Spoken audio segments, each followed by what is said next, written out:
Hi everyone, welcome back. Hi, how you doing? Hi everyone. You got your glass of wine? Because I just finished with wine and wisdom. That is white wine. This is when he transformed water into wine, isn't it? Water. Yes, Hayley. So this week we're looking at procrastination. Yeah. So, and how that sort of fits in with NGE, and I guess unpacking that a little bit around what it is to procrastinate, who's more likely to procrastinate, and then what to do about it. Yeah, so what everyone wants to hear about. No, well, let's start with your point of view here now. What is procrastination? Because let's repeat this. You've been working with a lot of young people, yes? Yep. And you've worked obviously also with adults. Now, what is procrastination? I think the misconception is that procrastination is like falls into the realm of laziness or lack of motivation, you know, poor time management, poor organization skills, to the point where someone can't get something done, meet a deadline or whatever that is, for uni, for school, for work. But that's a misconception, because it is actually, I guess it's a poor coping strategy.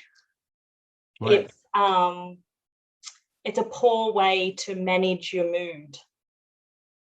And so I wanted to put that to you first, so we can talk about that. And do you see procrastination as laziness or poor time management, or do you just ask you, as a trained professional, like, my interpretation of procrastination is like a delayed decision making, like where you put off making a decision, you can't make a choice, you find excuses, you do something else to avoid the task. Like in times in my life when I've procrastinated, it's been a great time to get the house clean, you know, like it's quite productive in that respect. But that's sort of my interpretation as you know, me, of what procrastination is. So, and that would be correct. Am I on the right path? Definitely, it's an avoidance. Yes. Thing. Yeah. And people can avoid for different reasons. It can be out of fear of failure. People can avoid because fear of judgment, or lack of meaning. And that's something else I wanted to cover around. Lack of meaning. Wow, interesting. What does it mean? So that if someone finds a task mundane, or, you know, not contributing to what they would see to be where they want to be, or their goals, for example, like giving, you know, a boss giving you some sort of filing task, and like, that's beneath me, because that's not where I want to be. I want to be here. And so they don't get it done, or they put it off and avoid that task, not because they can't do it, or their fear of failure, which is what some procrastinators do. It can be out of a lack of meaning to them. Wow. Okay. So, but I don't really think, though, that procrastination is always a bad thing. I mean, in my life, when I think about it, times that I have procrastinated, it's usually been procrastination is always a good thing. If you have a huge life change decision to make, or a career change, or, you know, a big decision, it's kind of like, I think it's your inner self and your body's warning signals to say, okay, is this really what you want to do? And you know, you need to make a choice here. So I think it also isn't always a bad thing, because it allows you time to process and work out what you really want, and work out whether you want it for yourself, or whether it's what someone else wants you to do. Yeah. You know, that can be, I guess, deliberation around a decision. Yeah. Procrastination generally comes with negative consequences for putting off the task, or the decision. To avoid a negative consequence, yeah. Yeah. Okay. So, yeah, some of what you're talking about would be, deliberation and weighing things up. Yeah. Yeah, I understand. Time. Yeah. That I feel would fall into a different category Right. other than procrastination. Yeah. So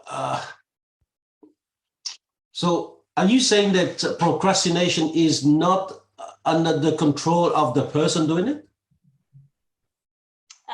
No, not saying that. It is under their control.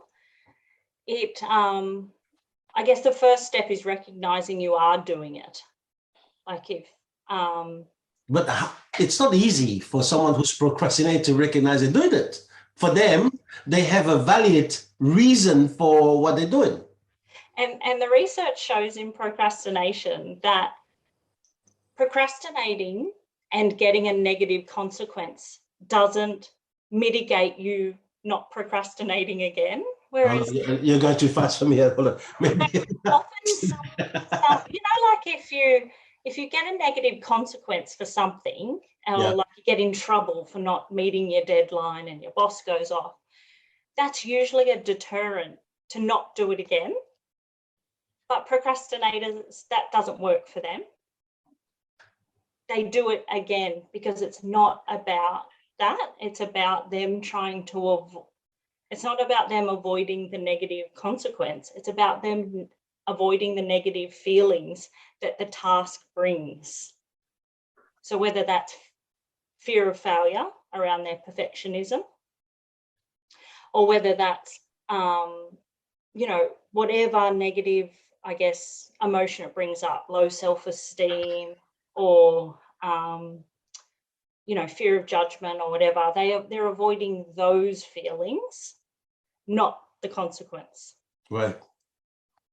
So how do you get a person who's doing that to recognize they're doing it? Yeah, so that's the hardest thing. Usually they'll only recognize it when they have a negative consequence that comes. Or a deadline.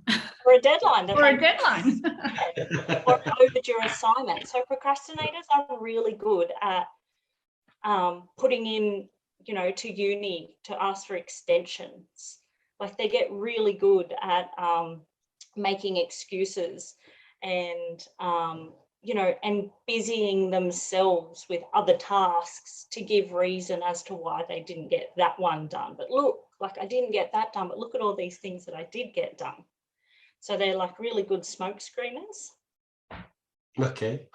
So I'm going to ask a question. I'm going to listen. As usual, I don't even have to try. I'm going to be the stupid one in the room. So can someone see that a person is procrastinating, and how do you see it? What's the clue?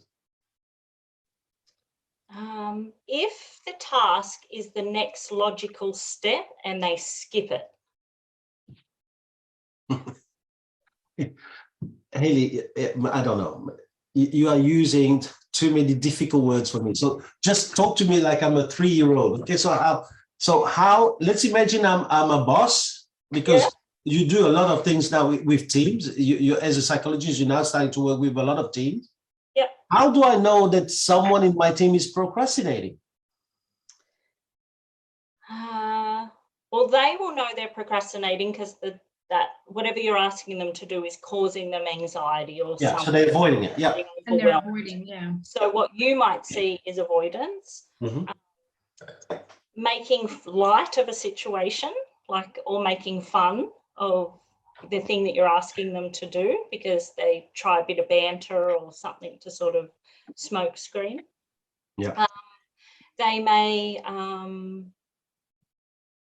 I guess, come up with excuses. You'll start to hear, I'll do that tomorrow because I've got these things to do today. And that's why I mean by missing the next logical step. So it's really not prioritizing your priority. Yeah. Or what they've been asked to do. Yeah. And I guess you just need to ask the question, why is it they don't want to do that task? Yeah. What is the fear? Yeah. What are they worried about, Yeah, but do you find that procrastinators are keen to come up with excuses like I haven't got the time, this is not being sent to me, or I'm still waiting for that to come from so and so. I mean, how do I recognize that, that that's an excuse too? I guess setting time frames. I like that. Okay. Yeah. Because sometimes you don't want to call someone out straight away and as if they're lying. Why not? Yeah, I think you also need to be really careful. Exactly. Yeah.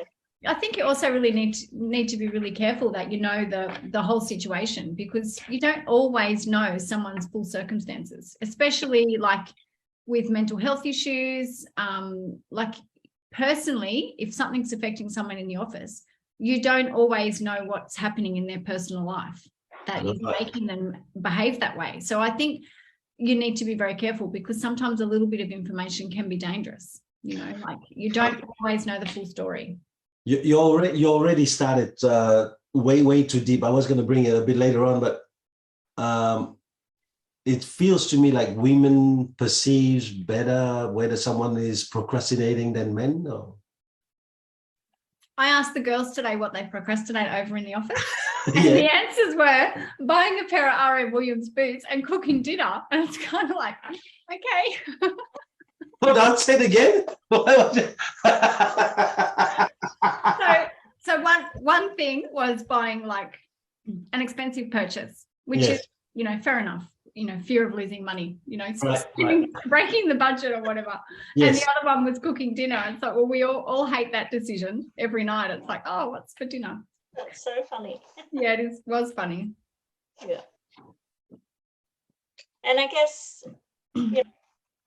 there are different reasons why people procrastinate or delay decision making, but true procrastination and like chronic procrastinators, they go into this survival mode of Right. fight, flight, freeze. So because whatever the task is that they're putting off, whether it's writing an essay, whether it's, writing a speech for an awards night, some of those big things, or whether it is just some sort of mundane task or around the house, cleaning the windows or things like that. People procrastinate around a lot of things, but I guess it's hard for others to recognize. It's easier for the person to recognize. Really? So, for example, if, the number of times I've asked some of my leaders, and I told leaders of the bosses of the businesses that we train or help, do you need any help? And they say no. And hold on, last time we spoke, there were 3 things you said you were going to do. And I can't even get them to ask for help. Where is ego, and what does ego have to do? Ego meaning like, I don't want to tell you, and I'm a bigger man than this, and I have to show you that I'm good. Where is ego in versus procrastination? I think it's hard to separate some of that in terms of people, like in terms of what you're talking about in terms of ego or whatever, or fear of failure, fear of looking bad to their boss. They won't ask for help. Lots of people don't ask for help. But is that procrastination? No, not always. No. It can just be like, that can be a whole nother issue. But the result is the same, Hayley. Yeah, but it depends on if they're, like, I guess, avoiding a particular task and the reasons behind that, whether that task brings up anxiety or it's so overwhelming that so let me clarify. A procrastinator is not, in your language, is not someone who avoids a task. No, they do avoid. Tasks, yeah. Well, but procrastinators aren't the only people who don't ask for help. I think that's what we were sort of But saying. it's not all tasks that they avoid. It's only the task that they're procrastinating over. Correct. Like the assignment due, or, you know. I love this podcast. I feel that psychologically I'm being worked on. I mean, this is fantastic. So, like a true procrastinator, yeah, they're given a task and just thinking about that task, thinking about the particular task makes them feel anxious or overwhelmed. Not even doing it, just thinking about it. Right. Oh, I like this podcast. Procrastinators will avoid. Oh, you described it, Hayley. That's perfect. You're not avoiding it, so you're. I'm not talking about her. She's talking about her, but she has to do it because there's other people behind who depend on Lisa. No, I said I'd do it. I'm here. It's all right. That's right. So you're not procrastinating. You've done it. You've achieved the task. But yeah, if the task causes anxiety, feel overwhelmed, or it threatens their sense of self, they're more likely to put it off and avoid it. Okay. What happens then is that those anxious feelings and feeling overwhelmed instantly go away by putting it at the bottom of your to-do list. So you squash your negative feelings. Well, it's just forgetting about it. It's in the hard basket. But the thing that you do is it'll come back up. That's right, but you replace it with something funner, more entertaining. You go and chat with people in the office and it boosts your mood. Yeah. Reinforces the behavior of going, yeah, that's better, that I push that away and I feel better. But what happens then, obviously, the to-do list, and it creeps up the list, and it keeps going up and up and up, and they keep trying to push it down and down and down. So instead of addressing it, it gets worse. But I think once that thing finally gets to the top of the pile and it's dealt with and addressed, you know, the relief that it's done, like, oh, thank God it's done. I've done it. I've finished, you know. And I think next time you have another assignment or task or whatever it is that you don't want to do or whatever, you just need to realize how good that relief was and that you could do it and believe in yourself. You know, that's where it all comes back to. Definitely. And then to have a look. You've got to deal with your fear. Yeah. And once you've done it, have a look how it benefited you that you completed that task. Yes. Yeah. So I've done that assignment, you know, that feels really good. What did that teach me, you know? So what I thought we could do is when I'll say a few things that I think might help procrastinators, and then you tell me what you think about that, how hard it would be, or what you might, you know, find. Are you trying to psychoanalyze? We're getting homework, Thomas. No, we're getting homework from the street. For our listeners to go, often after we do these podcasts, I get feedback and go, oh, I see it from this point of view, or that, you know, how do you do this? So I thought if I put something to you and then we all just feed into that one thing, and then people might get their questions answered by us. Okay, very good. So if I say, first thing, everyone needs to write a to-do list. First thing, everyone. Yeah, just like write your list. Write the list of tasks that you need to do, whether they're ones that you want to avoid or not. You just write your list. Oh, gee, hold on. Every day I do write the list of the things I need to be doing. But now to answer your question, do I go through my mind and avoid writing down the things that I don't want to do? That I don't know. Now you're making me feel bad. It's a good question. I'm gonna have to ask myself that question a bit more. Very good. I like that. Yeah. So some people you can go, yeah, I can write a to-do list, easy. But yes, they might shuffle the order to suit them. Whereas if I said from the beginning of your day to the end of the day, write the list of things you need to do from start to finish without, putting the worst things at the end or whatever, how difficult that would be. For some people, it would be very difficult. Yeah. Well, I something happens to me. I do write the entire list. I have no problem with that. But the way that I give it a tick, it's not in the order I wrote it down. So you might do your preferred activities first. Or whatever is more convenient. So let's imagine I'm having that meeting and I wrote down 2 tasks that are at the bottom, but because I'm in that meeting, I can bring it up. So I tick it off straight away. Yep. But one of the things that I have forced myself over the years is I do not go home until the entire list is ticked. Okay. That's good. Others would not do that. And I think it's really good if you've got a list of priorities. Yeah. The hardest task, do it in the morning. Yeah. So that it's out of the way. Have that worst file. First. Sorry? Your veggie first. Veggie first. Eat your veggie first, yes. First. That's not hard. That's easy. Very hard to someone who loves his Wagyu. All right, so let's think about the second thing. You've got your list now. Yeah.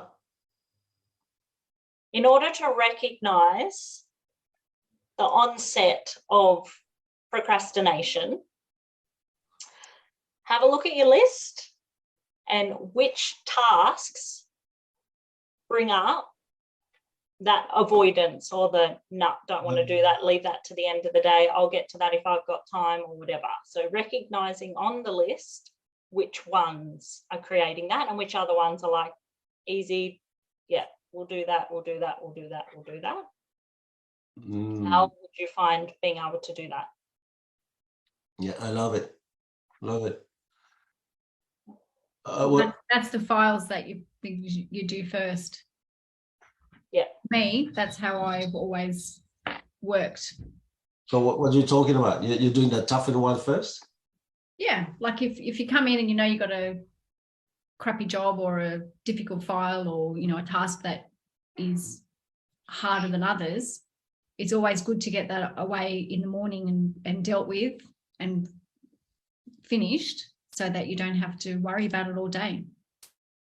And sometimes if you make a couple of calls about your problem or whatever you're working on throughout the day, it sort of sorts itself out and you get it worked on and done. Okay. I'm going to answer my question, your question, Hayley, but you're going to have to really answer the next question I have. All right, me, I do whatever is convenient first. Mm-hmm. So I look at my list and I go, I'm about to get into the meeting. Those 3 will be what I address. Those 2, I'll make that call when I'm in the car or whatever. So how does that differentiate Lisa from me? No, I just think it's just different ways you work. It doesn't mean that you're procrastinating. Like if you're looking at your list and you're like Thomas, you're going, oh, yeah, I'll just do this, then that, then that, then, and nothing sort of stands out to you as in, okay, about that one, I'll just put that to the side. Right. What Lisa's saying is when something like that comes up for her, she's like, oh, I know this is going to be a hard one or that's going to take more time. I'll just quickly get it over and done with. Get it out of the way. If I know it's something that I can solve, I would rather get it out of the way. If I know it's going to go on and be a problem, then I think you do have to sit still and think, well, what am I going to do about this? Is this a good situation? What are the options, and weigh it up.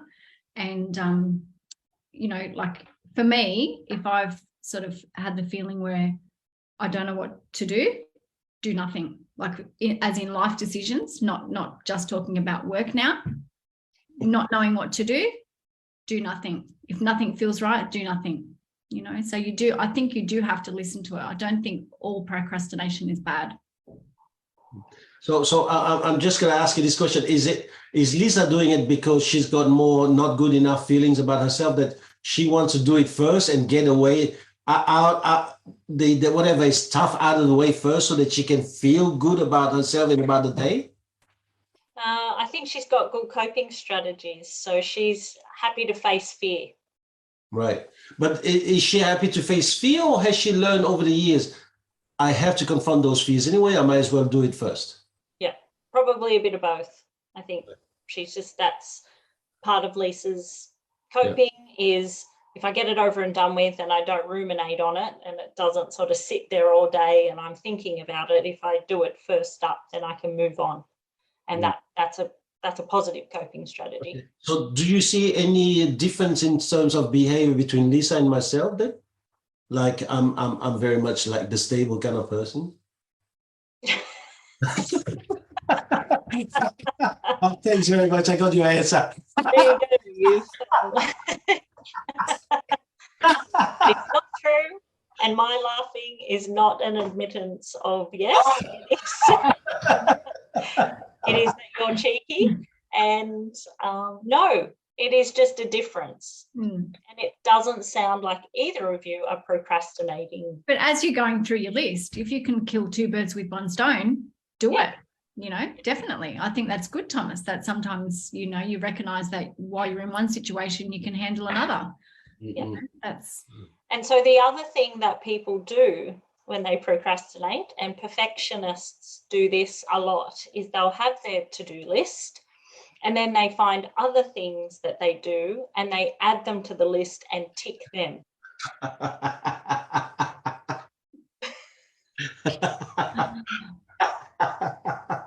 That's just like looking for a pat on the back. The list started this big, and by the end of the day, the list is this big, and they got all of that part done. Yeah, but in what you're saying is though is that would give me more anxiety. No, the list is this big. Oh my goodness, I can't cope with that. No, that'd be worse. But the people who are doing that, aren't they lying to themselves then? Well, no, they're still doing tasks and being able to tick them off as a task done, but they're just not focusing on the priorities that they had. To me, it feels. I think that's like giving yourself a tick for brushing your teeth. Yes, yeah, it is. Yeah. Okay. Certainly is. Yeah. All right, let's have a think about the next one. I'm feeling so. Listen, I'm fixed already. Do we need to go through this question? How long's your list?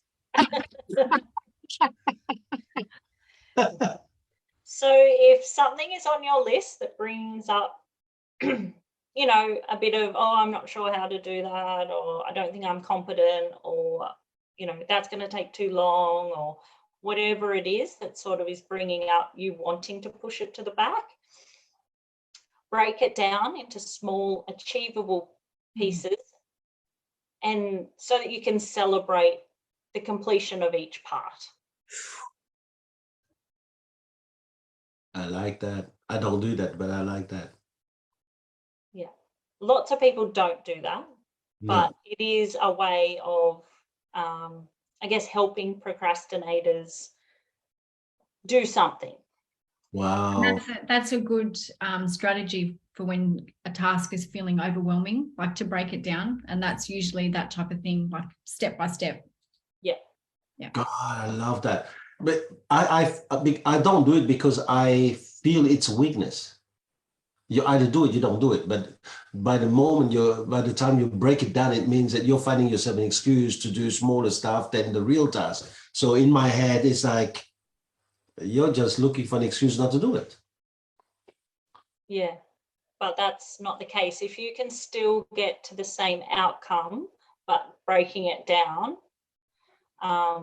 Everyone gets to the same place in a different way, Thomas.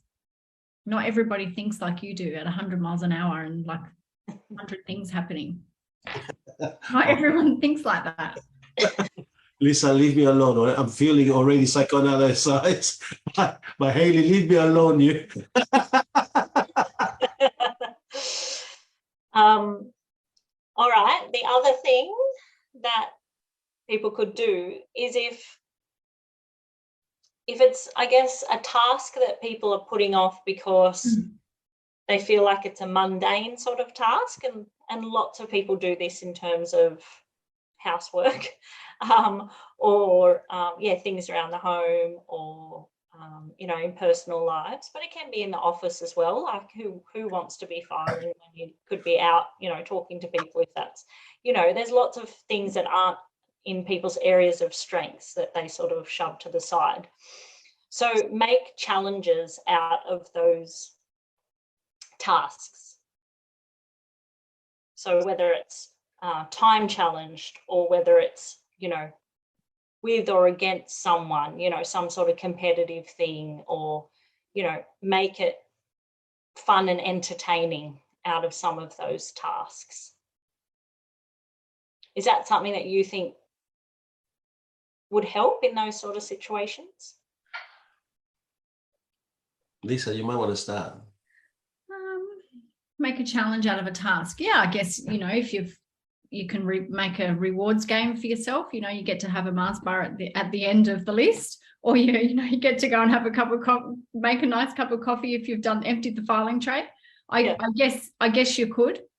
For me, if I want to have the Mars bar, I'll just have the Mars bar. Yeah. So for me, that would not work. But if I got to the bottom of the filing tray, or I got to the bottom of the list, I would feel like relieved that it was done. I'd appreciate how nice the filing tray looks empty, and going forward I'd remember, like, how good it is that tray is empty, how nice is that feeling, and talk myself into doing it so that it wasn't overwhelming, so I didn't have to stand there. I'd rather do 15 minutes of filing every day than stand there for an hour at the end of the week, or an hour and a half at the end of the week. Yeah. So I would, tell myself that, remind myself of the feeling that I got when I did the filing, cleaned out the fridge, or did the ironing, or whatever. And, tell myself, you're not going to let it get that bad again. Don't let it get out of hand. Stay on top of it. Sometimes you just need to give yourself a stern talking to, like, don't be lazy. Get up and go and do it. Stop putting it off.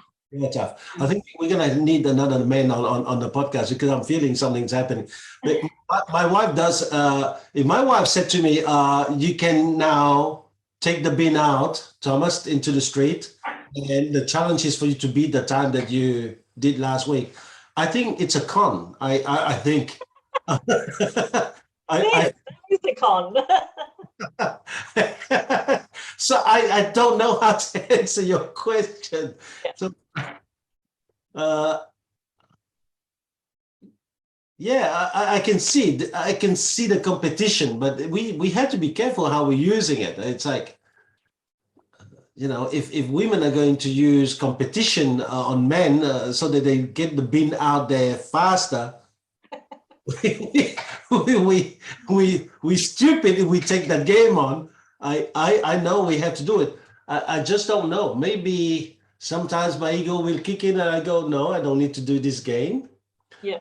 I did it the last 4 weeks. You can now take the bin out.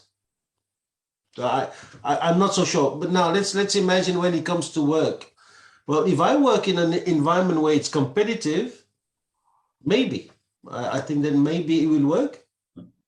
I don't work in an environment where it's competitive. Let's imagine I'm a nurse, and last week you took all the tools down to the sterilizing room, and this week is mine. And do we have to compete? Or maybe it won't work because I'm going to be busy with a patient so that you can go and do it. I just don't know. Yeah. Okay.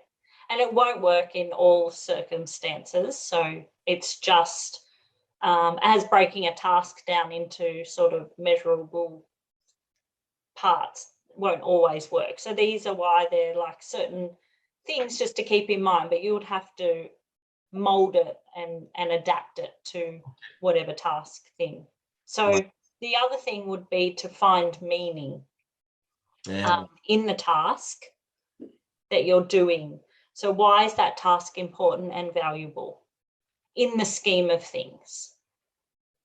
So of course, putting a garbage bin out isn't very meaningful, but in the scheme of things, to have your rubbish build up, you know, causes negative consequences, you know, and cockroaches and all those sort of things. So you can sort of see that it is valuable Yeah, to put your bin out and have the garbage truck take it away.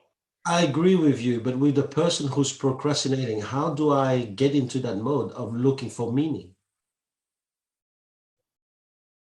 Everything happens like for a reason and is part of a chain of events. So even in workplaces, even the filing or the most mundane tasks are of value, and you've got to put value onto those things. You know, like order is essential for these reasons. How do you teach order is essential when a salesperson does not value order? Hayley, you're going to have to explain that to me, because now the two of you are going to be against a salesperson. I'm going, no, in my disorder, there is order. So, and I don't care about other people's order. It's just my stuff, because I need to make sales and listings. Yeah. But is that, like, if you were to task analyze your whole job, is that all it is? You only have to call people, go out, meet them, and yeah, because I'm only getting paid from the commission I make. Yeah, but you have to do paperwork, right? That's part of your job description. Yeah, if I'm in the wrong office, yes. In the right office, they have people for that. I don't know. I'm just the button a little bit here. Fine, because that wouldn't be on your task list. I'm talking about what's on your task list that you, in your day-to-day job, that you need to get done, that you're avoiding, or that's bringing up negative emotions for you. Yeah. Looking at it and going, why is this bringing up negative emotions? And going, well, I've got to do it. But if you just do your paperwork as you go, Thomas, it's not going to be overwhelming and turn into a mountain. You know, Yeah. like you just. I'm starting to feel that the both of you consistent. Against And me. I think, like, when we think about uni students are so renowned for procrastinating. Yes. Because sometimes what you study at uni or a particular assignment doesn't really sit with you. You're like, oh, I just got to do this. So you've got to find meaning in doing this. Means it's going to get you one step closer to the degree you want, or even though it might not be in your field of expertise or your niche study area, it's a task that you have to complete in order to get your 80%, in order to get a pass, and all of those things. So chunking it right back to its value helps with procrastination. Yeah, I love it. I love it. I think Viktor Frankl, the psychiatrist who wrote about in his book Men in Search of Meaning, and he wrote about the concentration camp and Auschwitz and who made it out alive and who died in the camp. He actually wrote about you have to transcend your pain and your suffering, and take that and turn it into lessons that you could actually teach maybe future generations. And I think that it's a beautiful thing when you go through procrastination. Sometimes you need to transcend yourself. The minute you transcend yourself, it is much easier. I'll give you an example. I've been writing a lesson every single day for the last 27 years. And the first year or so, it was very difficult, because it was like, one, I would forget almost. Two, it was like, hold on, how can I have a lesson? I can't even think of what I had last night for dinner.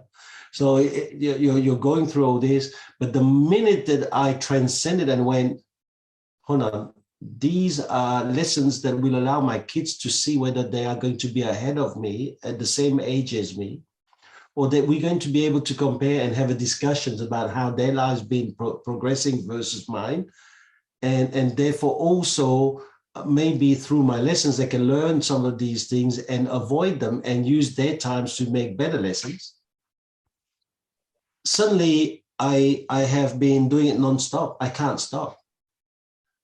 So I get it. What you're saying is absolutely right. I think that to transcend what you do, it stops you from procrastination. Very good. I think the other thing that I'm healed. well, I think part of what you're talking about and part of what we have spoken about in the other episodes is around facing fear. You know, when we're talking about not good enough or procrastination and those sort of things, it's a fear response of fear of failure, of not being good enough. And so I guess something that people could ask themselves, because we get into these like negative mindsets. Procrastinators are renowned for being in these negative mindsets of out of fear, of saying like, well, what's the best that could happen? Not the worst, the best. Because often we go to that worst case scenario. What's the worst that could happen? Oh, I could get fired because I didn't do my task, or I could be, you know, not reach my commission, or I could, you know, uni, and you go to those worst things. So it's like, well, what's the best thing that could happen if I did this task? Yeah, because when you ask what's the worst, it's almost like the block that you put behind the wheel of the plane. It won't go backwards. Yeah. But when you do the carrot, it may pull you forward, isn't it? I really like that. I love that bit. Yeah. We often don't go, oh, what's the best that could happen in this situation? We always go worst case scenario whenever we look at any pros and cons. Yeah, I love it. I love it. So what are the is there any personality type that is more prone to procrastination? Definitely perfectionists. Yeah. Yeah, they are definitely. And I think that's why sometimes we spoke about this, was it last week, around accountability partners? Yeah. And I think that feeds straight back into like people, you know, sometimes you can't do this by yourself all the time. Like, you know, be looking out for you're not good enough, not procrastinate, stop doing that, do this. It's unachievable. So if you work in a strong team, or even in a partnership where, you know, you can hold each other accountable or notice things and be able to help each other through. I think in our society we sort of have become silos. Whereas, yeah, I think we do need to attach ourselves to people in the workplace, attach ourselves to people in our social circles, you know, and in our relationships, and sort of become accountability partners for this sort of stuff. So are you saying that I should tell Veronique, my wife, to stop expecting the best out of me, that she needs to just accept me the way I am, and not worry about all this, not be perfectionist about how much I need to improve? Well, I think everyone should be held accountable for actions and working towards common goals in relationships. So I'm not going to answer that one, but I'll just leave that hanging so that when she listens, that she can say, thank you, Hayley, for not entering into that argument and giving a direct answer.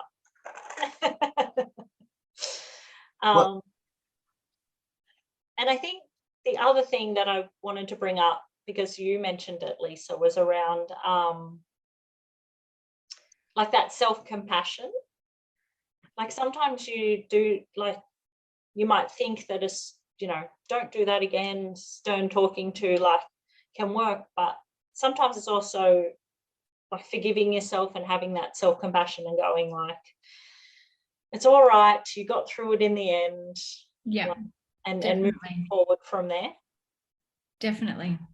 Yeah. Can I go to the next question here? And it's going to be more for you, Lisa.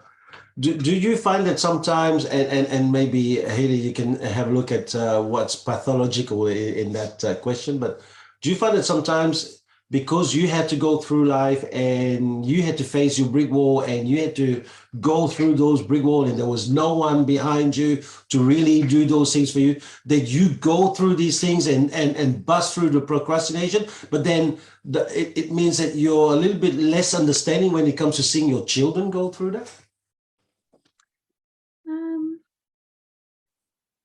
Am I less understanding for my children?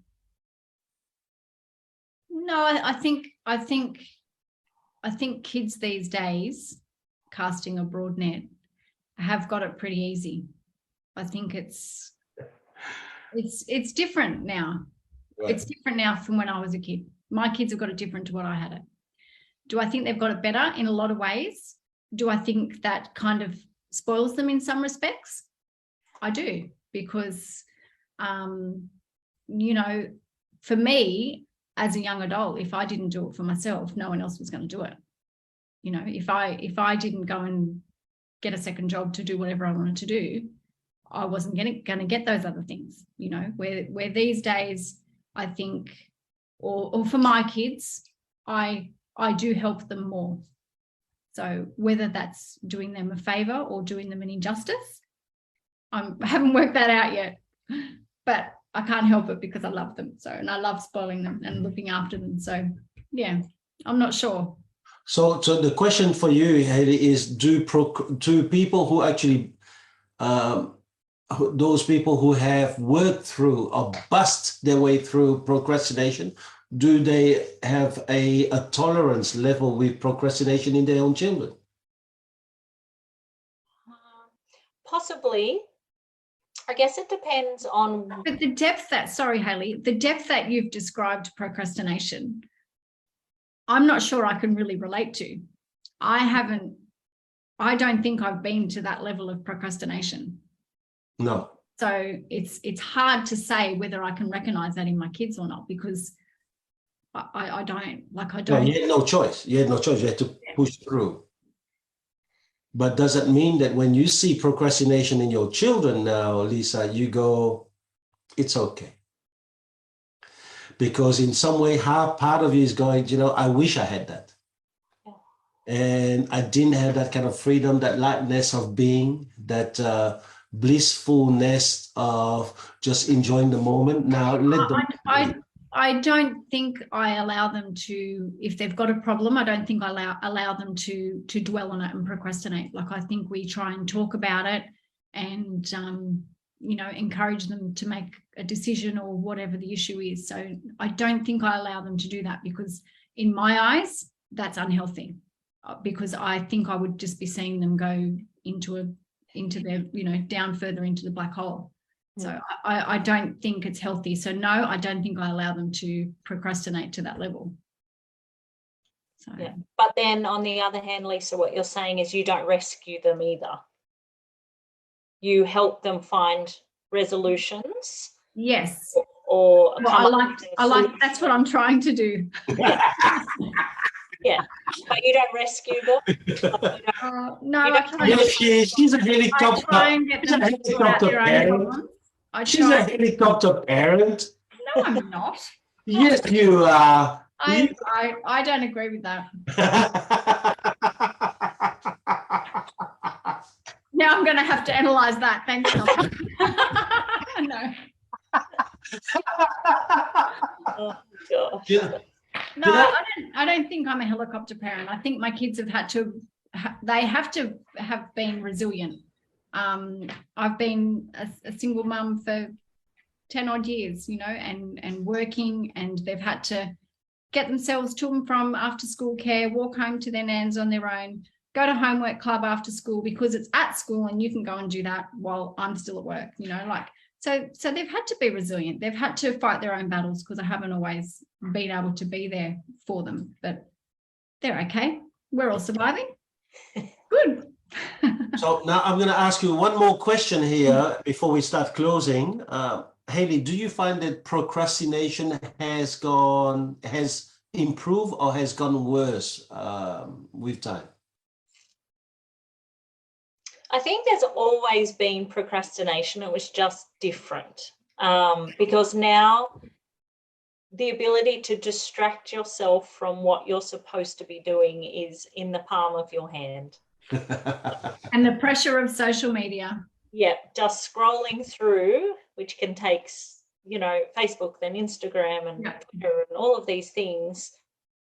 That just, I guess it just helps procrastinators procrastinate longer because they can distract really quickly and, you know, bring up topics or look like they're on task doing things when in fact they're not. So but I think it's important for procrastinators as well, like once they've achieved the project or the task or whatever it is they're putting off, is that they remember how they felt when they actually got it done, you know, and remember that next time, remember that feeling of winning and celebrating that they've actually completed it, because it's easy to just fall back into that hole again. But and that's what I happens. think if you relish your wins and hold on to that, whether you've only reached one goal for the week and aim for two the next week, you need to hang on to that win and celebrate what you have completed, because that will possibly help you procrastinate less next time. Yeah. And believe in yourself that you can get through it. Do that. They really don't. They achieve something and it does make them feel So what you're telling me, that if someone's a procrastinator, they're never going to be any different. They're always going to be a procrastinator. But I'm saying what you're saying is right. Yeah.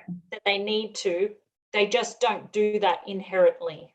Like they don't. They just go, that felt good, but putting it off feels better because I get to not have as many negative emotions for a longer period of time. That's just torturing yourself and putting yourself into a bigger hole. Yeah. So what you're saying is right, that yes, they do need to remind themselves of that feeling and the relief, so that it doesn't happen again. But often that's not what, it's not their go-to. Okay. So what if you're a parent now and you see that your children are procrastinators? How do you fix it? I think it's talking it through, about facing the fear of whatever it is. And what is it that they're not sure of? Why don't they want to do it? Like, what is it that's putting them off? You know, because it could be an alarm bell to a situation. You know, something might not suit them. So, you know, it's not always about just getting a task done. Yeah. No, I like that. So, but when you sit down and as a parent who's always about, like, you know, there's no time for procrastination, you go through and you sit down with a child who's now a bit of a procrastinator, what would be the advice you'd give that parent? I mean, how do they relax the rules? Rules around. So, for example, let's imagine if a child can't make a decision, is that because they've never been allowed to make a decision for themselves? Like, if it's about a decision and a choice, are they procrastinating because they don't know how to make a decision? Yeah, could be. But let's imagine or are they not finishing the work because, you know, mum always steps in and finishes the colouring in on their homework each week just to get it back in the school bag and the bag back on the hook ready for the next morning. So let's imagine. I never did that, by the way. You sound like a tigress today, Lisa. I never did that. Let's imagine you have a tigress of a mother as Lisa, and you have a tiger as a dad like me, who's about, like, we've been fighting because we had no safety net behind us. We had to fight. And we now facing a child or children who are more self-esteem issue, whatever it is, maybe one of these days we're going to talk about it, and having some self-esteem issue. How do we do that without creating more not good enough in them? How do we get them out? Well, it is talking about it. It's talking about, their negative emotions and not letting them, I guess, this day and age, there's I see lots of people who, just do anything to not, like, I guess, to rescue their child and not see them upset, and, that makes him sad, so I won't do that, and that makes him upset, so I won't do that. Yeah. And that's not helpful. That doesn't build resilience. That doesn't help people face their fears, or, so you've got to help them in steps, obviously. Expose them to whatever is making them anxious or fearful, and problem solve, teaching kids and young people to look at their options, and do the pros and cons and go, oh, I could do that, but that would mean this, or I could do that and that would mean this. Because a lot of the time, the transition from childhood into teenagers and then adulthood goes really quickly. And we go from parents that are like, make all the decisions, because you have to, because little kids can't make their own decisions around a lot of big things. Yeah. But including them in that and in your reasoning and in your thoughts around, well, we could do this, but that, you know, I can't fit these things in, or I can do that. And helping them come into the conversations will help them learn problem solving skills. So even though they're not making the big life decisions, you know, about moving house, for example, but having them be on the journey and going, you know, we're thinking about this one or this suburb for these But reasons. I also think, Hayley, when you're taking them through that process, don't sugarcoat it. You know, if they can't do something, they, for whatever reason, whether it be for financial reasons or practical reasons, as in getting the kid there, don't sugarcoat it. Like, you can't do it, we can't afford it. You can't do it, you can't get there. You know, like, I think stop laughing, Thomas. I reckon you're Spartacus. Right? You woman, you're a Spartacus kind of woman. Oh, no, I think that's important, to be real with your kids, you know, like not only to include them in the process, but to be real. Yeah, be realistic. And I think it's also in modeling about like just showing that, yes, you can be afraid or fearful or anxious or put things off, and talking through that process and saying, you know, I need to stop putting this thing off. I just need to do it. I'll do it this way by breaking it down. And, you know, like talking through that. If kids are watching parents do that, they're more likely. You're using like jargons here. Modeling, you mean monkey see and monkey do? Is that what you're talking about? Monkey do, that's right. Yeah. Okay. So modeling. So yeah, you do it and then they see you do it. And so they're more likely to do the same. Yeah. Wow. Listen, we're coming to the end of our podcast. It's just crazy. I think that procrastination needs more time, but you know, a lot of people don't really understand it.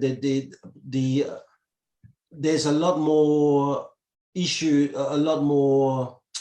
I just did a podcast where we were talking about suicide, and a lot of people are not feeling bad. And one of my mates was asking on the podcast a very good question. When was the last time you asked someone, how are you going? Are you thinking about killing yourself and things like this? And procrastination is one of the pain that people sometimes go through by themselves, but it's leading to that maybe we should be asking. I think this is one of the issue where people are using it to maybe tell the world that they have some not good enough feeling about themselves, and it pays now these days to really start paying attention to that, and ask those kind of questions. One of the things that, Hayley, I probably would like us to explore, whether it's this next podcast or the one after, but what it's to talk about, why is it that the three of us can talk about this, but there's a lot of people who are thinking about these things but don't even share that with each other. Sometimes even in family, between family members, you know, that between family members, they would gather and talk about the good things and have a beer together, but they would never ask the other person, mate, are you okay? Yeah. Are you having these kind of bad times when you procrastinate, when you don't feel right, when you don't feel like you want to make decisions? I think it may pay. Well, you have fixed my procrastination for the next few days. Lisa, you are Spartacus. I reckon you talk about you have no, I don't believe it. You're a freaking fighting machine. Whereas you, Hayley, you really bring a lot of common sense to a lot of things that we're talking about. I am unfortunate to be part of the weaker sex, and I'm trying to bring to the table maybe some of the weaker sex thinking. But why don't you just close to that tonight, Hayley?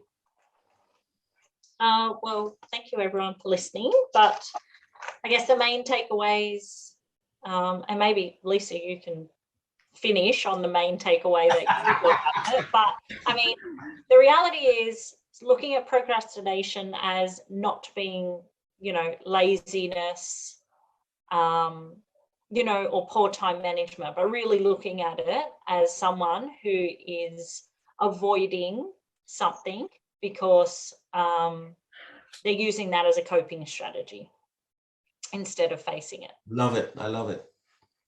See, this is what I love about when men talk in a podcast about closing, they gladly close. Women, they go, oh, I'll do a little bit. And Lisa, why don't you just close? All right. So Lisa, why don't you just close? Well, I think it's problem solving, isn't it? Like it's working through your issues. When you're overwhelmed, break it down, hold on to your wins and believe that you can get through it. And you'll feel a lot better once you do make the decision or complete the task. And believe in yourself because you can do it. And have fun while you are doing it. So. That's Thank great. you very much, ladies. Thanks. Talk soon. Bye. Bye. Bye. Bye.